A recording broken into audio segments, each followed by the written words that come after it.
What's cracking, YouTube? It's your girl Trvllofficial, and I'm back with another video for y'all today. As you see by the title, I'm about to give y'all what y'all was asking me for on my recent TikTok video. Everybody wants to know how I did this neck taper, and I ain't gonna lie, I did what I had to do, you feel me? So I'm about to show y'all the steps on how I do a neck taper on my client. Now I'm gonna be grabbing some little tools and stuff to start this tutorial, but we're going to go ahead and roll right into this video. Now right here, you want to make sure that you're brushing your client's hair in the direction that it grows. That's very, very important. So right here, my nephew wants me to go in with a 1.5 guard open first and then a 1. So we're going to make sure we open that guard up, and then we're going to go with the grain starting from the crown. You always want to make sure that the crown is bulkier than the rest of the hair. And another tip is, do not dig into the person's scalp. You don't want to have any, missing little clumps of hair in there. And then you don't want to hurt your client too. Another key tip, as you see, I'm holding his ear. Make sure that you hold their ear down as you're getting closer to the ear, because you don't want to snip them. Okay, so if you pay close attention, you'll see that I'm now taking the bulk down with the 1 guard, as he also asked for after the 1.5. So make sure that it's still in an open position, not a closed position. Ain't gonna lie, this making me want to go ahead and get back in the wave game. So now I'm pulling out my Babyliss trimmers, starting with that first guideline. Make sure it's crisp and clear. And when you're initially making this first guideline, you want to make sure it's directly under the ear for a low taper. Now right here, you want to make sure you're going up, scraping up, not scraping down, because you don't want to cut your client. You don't want to dig into their skin, so be gentle right here.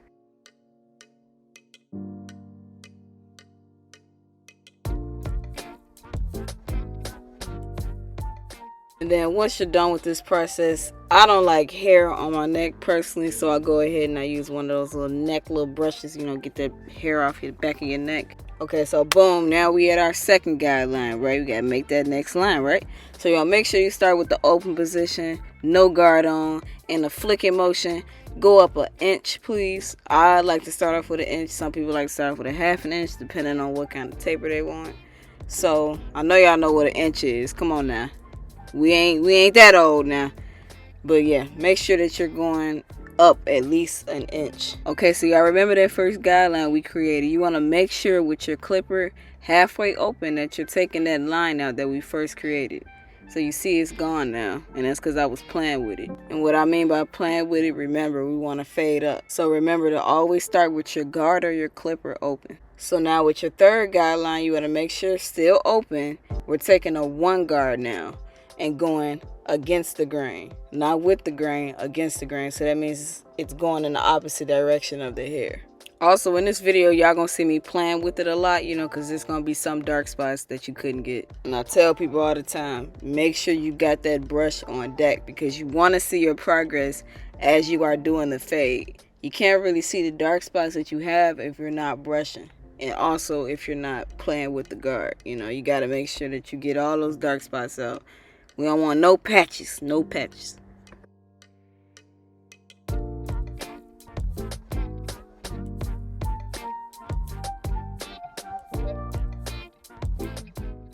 So sometimes, like I was saying before, it's hard to get those little dark spots. So I like to use the corner of my blade.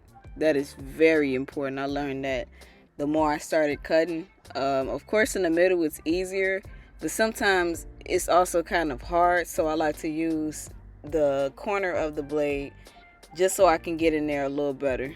Now right here, I'm not really going to call it a 4th guideline. If anything, I'm just debulking the hair that's above the guideline, because you don't want to make any kind of harsh lines right here. So to take down some of that hair, I use a 2 guard, and then if I still can't get it, I'll end up going, to like a 1.5 guard. So y'all see I'm in here with this 1.5 guard now. And remember what I said.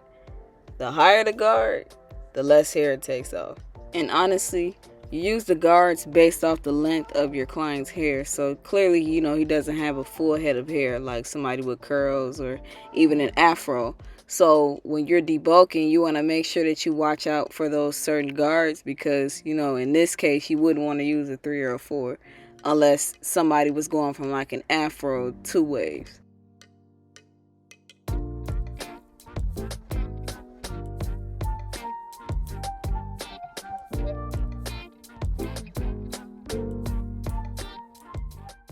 So after that 1.5, I'm going back in with my guard halfway open.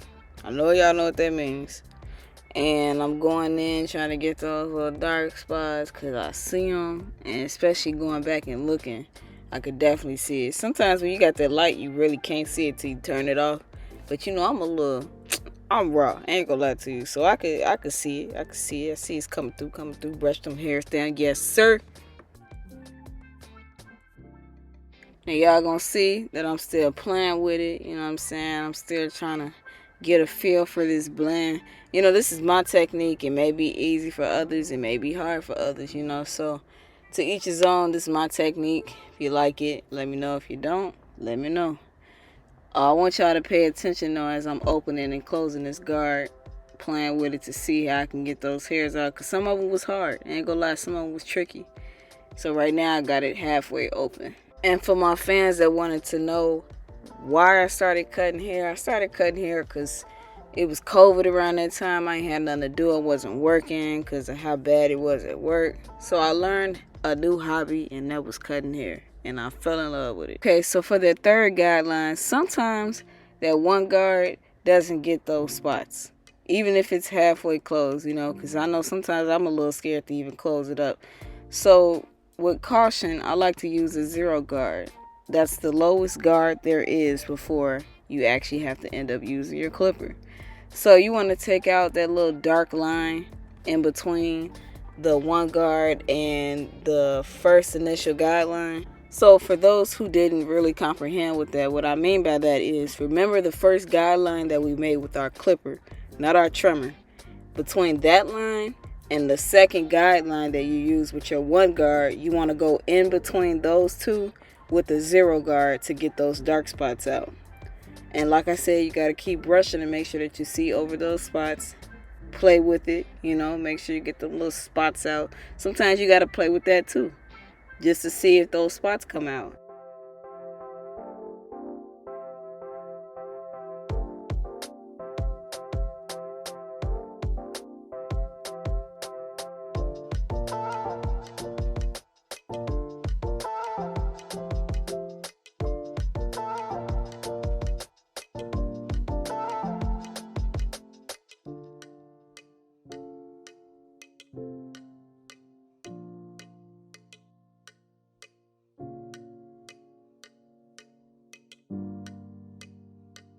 Okay, so right here again, I'm using my 1 guard with my lever halfway open and brushing those hairs to see if I see any remaining spots. I'm also taking the guard off right here, and I have my lever, I believe it was on open.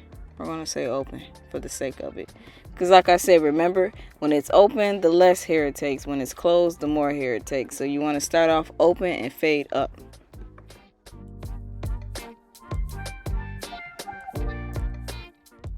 So I was feeling a little confident, you know, I liked how this fade process was turning out. So I ended up putting the 1 guard back on and closed it halfway to play with that little middle line right there. I seen some dark spots, so I'm going to speed that part up.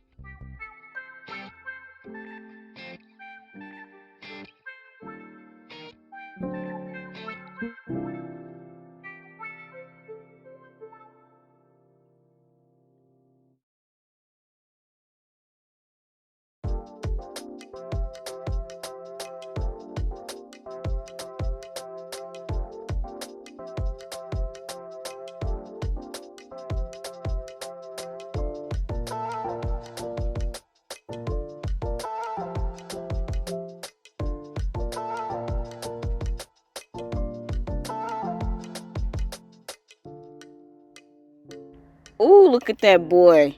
Look at that boy right there. Look at that grown man with the waves in the back of his head. Man's is better bald head, isn't it? Anyways, I'm just playing, y'all. Okay, y'all, so for the last finishing touches, you want to make sure that you go back in with that 0 guard and see if you see any spots in the back of the neck. Sometimes you might be forced to take that guard off and actually use your clipper with it being open, fading up, doing the flick motion. I realized using that flicking motion is very, very, very, very essential. I love it because I like that I could see the hairs disappearing as I'm using the flicking motion. And I didn't realize how important it was until somebody told me. I know a lot of y'all might see that little dark spot in the back of his head. He actually didn't want to take that down because he's still trying to like get some waves back there. So we kept it the way that it was. I let him look at it. Boom. So looks like we done did it, y'all. You know what I'm saying? This is the neck taper. Of course, me being a perfectionist, I go in sometimes with my clipper again with it open to get those little spots that I be seeing. But if y'all like this video, y'all want to see more content like this, I want y'all to go ahead and give me a like, comment, and subscribe. I'm going to show y'all the finishing touches. Oh, wait a minute. Shit, that ain't it. God damn. There you go.